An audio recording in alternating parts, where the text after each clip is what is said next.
আপনারা যেখান থেকে দেশ রূপান্তরের সঙ্গে যুক্ত রয়েছেন সবাইকে স্বাগত। আমরা আপনাদেরকে দেখানোর চেষ্টা করছি কেন্দ্রীয় শহীদ মিনার থেকে সরাসরি যুক্ত দীর্ঘ 10 দিন পর্যন্ত এমপিওভুক্ত শিক্ষকরা 3 দফা দাবি নিয়ে কেন্দ্রীয় শহীদ মিনারে অবস্থান করে কর্মসূচি চালিয়ে যাচ্ছেন। তবে আজকে কিছুক্ষণ আগে একটি সংবাদ সম্মেলনের মাধ্যমে তাদের এই কর্মসূচিকে স্থগিত করা হয়েছে। বর্তমান অন্তর্বর্তীকালীন সরকার 15% দাবি মেনে নিয়ে তাদের যে প্রজ্ঞাপন জারি করেছেন সেই প্রজ্ঞাপনের বিষয় যদি আমরা আপনাদেরকে জানিয়ে রাখতে চাই, 7.5% চলমান বছরে দেওয়া হবে এবং তার পরবর্তী বছরে অর্থাৎ আগামী বছরেই বাকি 7.5% দেওয়া হবে। সেই প্রজ্ঞাপন জারিকে ঘিরে এবং সেই দাবি মেনে নিয়ে শিক্ষকরা তাদের যে কর্মসূচি সেটি তারা স্থগিত করেছেন এবং তারা এখান থেকে যেমনটি ঘোষণা দিয়েছেন যে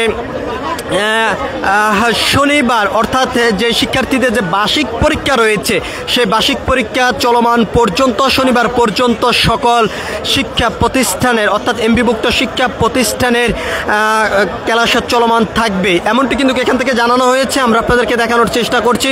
অনেক শিক্ষক যেমনটি বলেছেন যে বর্তমান অন্তর্বর্তীকালীন সরকার যে সিদ্ধান্ত নিয়েছেন সে সিদ্ধান্ত আরও খুব দ্রুত নেওয়া উচিত ছিল এমনটি কিন্তু অনেকে জানিয়েছেন। আমরা আপনাদেরকে দেখানোর চেষ্টা করছি কেন্দ্রীয় শহীদ মিনার থেকে সরাসরি যুক্ত হয়ে। যদিও আজকে দেশের বিভিন্ন জেলা উপজেলা থেকে কেন্দ্রীয় শহীদ মিনারে এসে শিক্ষকরা অবস্থান করেছেন এবং তাদের যে 3টি দাবি সেই দাবি নিয়ে তারা দীর্ঘ 10 দিন পর্যন্ত কেন্দ্রীয় শহীদ মিনারে অবস্থান করে আন্দোলন সংগ্রাম কর্মসূচি তারা চালিয়েছেন। আজকে একটি প্রজ্ঞাপন জারির মাধ্যমে কিন্তু এই কর্মসূচিকে তারা স্থগিত করেছেন। আমরা আপনাদেরকে সেই চিত্রটি সরাসরি দেখানোর চেষ্টা করছি। আমরা এখানে একজন শিক্ষকের সঙ্গে একটু কথা বলবো যে সরকার যে সিদ্ধান্ত নিয়ে যে আপনাদের যে প্রজ্ঞাপন জারি করেছে এই বিষয়ে আসলে আপনার মতামতের বিষয়টি একটু জানতে চাই। আসসালামু আলাইকুম।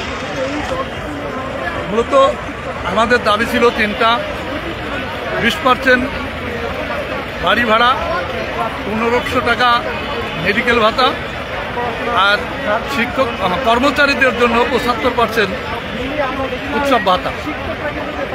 তো আমাদের এই দাবি নিয়ে আমরা আন্দোলনে নেমেছিলাম। ঢাকায় এই শহীদ মিনারে অবস্থানকালে আমাদের শিক্ষক নেতা আজিজি স্যার তিনি কিছুক্ষণ আগে আমাদের মাঝে ব্রিফিং করলেন এবং শিক্ষা উপদেষ্টার সঙ্গে বসেছিলেন। বসে সিদ্ধান্ত আসছে ওখান থেকে 15% আমাদের উৎসব বাড়ি ভাড়া মেনে নিয়েছে। সরকার এটা দিতে রাজি হয়েছে, সেটা এসে আমাদের জানালেন। তবে এখানে 15% এই আগামী নভেম্বর মাসের 1 তারিখ থেকে কার্যকর হবে, মানে দিয়ে দিবে 7.5%, আর 7.5% দিবে আগামী জুলাই মাসের বেতনের সঙ্গে। এই মোট 15% মেনে নিয়েছে। আর বাকি এতে কি আপনারা সন্তুষ্ট?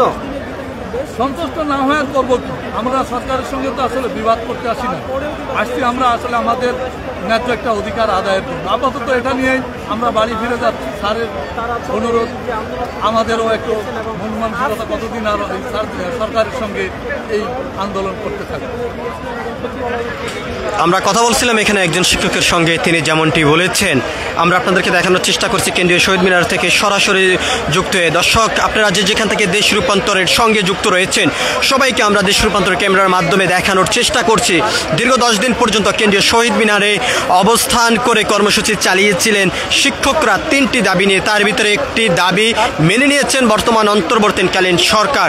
15% দাবি মেনে নিয়েছেন এবং সেই 15% জারি করেই আজকে যে প্রজ্ঞাপন জারি করেছেন সেই প্রজ্ঞাপনের সন্তুষ্ট হয়ে শিক্ষকরা তারা তাদের নিজ নিজ গন্তব্যে আজকে এখান থেকে চলে যাবেন এমনটি জানানো হয়েছে এবং তাদের যে কর্মসূচি সেটি স্থগিত করা হয়েছে। আমরা আপনাদেরকে দেখানোর চেষ্টা করছি। আমরা আপনাদেরকে আরও একটি বিষয় একটু জানিয়ে রাখতে চাই, তাদের যে 2টি দাবি সেই 2টি দাবি সরকার বিবেচনা করবে এমনটি কিন্তু জানানো হয়েছে এখান থেকে আজকে একটি সাংবাদিক সম্মেলনের মাধ্যমে। আমরা আপনাদেরকে আরও একটি বিষয় একটু জানিয়ে রাখতে চাই।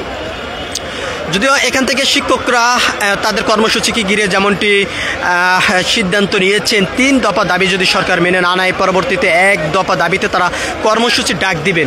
তবে সেই 1 দফা দাবি ডাক দেওয়ার আগে বর্তমান অন্তর্বর্তীকালীন সরকার তাদের যে 20% বাড়ি ভাড়া সেটি কিন্তু 15% সরকার মেনে নিয়েছেন এবং সেই 15% প্রজ্ঞাপন জারি করার পরে শিক্ষকরা একটি সাংবাদিক সম্মেলনের মাধ্যমেই তারা তাদের এই কর্মসূচিকে স্থগিত করেছেন সেই বিষয়টি কিন্তু আমরা দেখেছি এবং আমরা জানতে পেরেছি এবং সেই বিষয়টি আমরা আপনাদেরকে একটু জানানোর চেষ্টা করেছি। আপনারা দেখতে পাচ্ছেন যে দেশের বিভিন্ন জেলা উপজেলা থেকে শিক্ষকরা কেন্দ্রীয় শহীদ মিনারে এসে যে অবস্থান করে তাদের যে কর্মসূচি চালিয়েছিলেন সেই কর্মসূচিকে ঘিরে বিভিন্ন ধরনের কিন্তু আমেজ কিন্তু আমরা এখন বর্তমানে দেখতে পাচ্ছি।